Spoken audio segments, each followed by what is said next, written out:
News India 27 नव्या पिढीचं नवं माध्यम। ओझरगाव या ठिकाणी एका लग्न समारंभात निलेश लहामके हा गुंड आपल्या 10-15 साथीदारांसह जबरदस्ती घुसून मुलींची छेडछाड करत होता।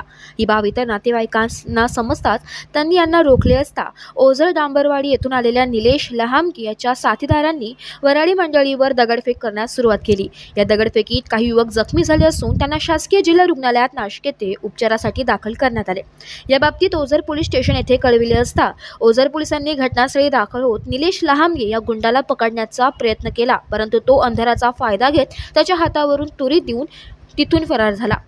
ओझर पोलीस स्टेशन येथे या गुंडांची चौकशी केली असता हा सराईत गुंड असून याच्यावर 324 सारखे गंभीर गुन्हे या आधी देखील दाखल असल्याचं समजतंय।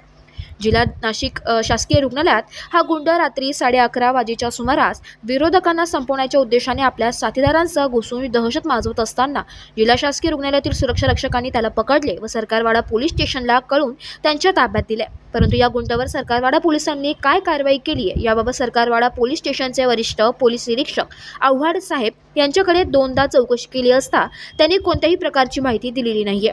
याचा अर्थ काय समजायचा आरोपी रात्रीच्या रात्री पुन्हा दहशत वाजवण्यासाठी सोडून दिला की काय याबाबतील पोलीस आयुक्तांनी मात्र चौकशी करावी। तसेच ओझरगाव पोलीस स्टेशनचे वरिष्ठ पोलीस निरीक्षक यांनी देखील अशा गुंडांना व त्यांच्या साथीदारांना लवकरात लवकर अटक करून कठोरात कठोर कारवाई करावी अशी ग्रामस्थांकडून मागणी होत आहे।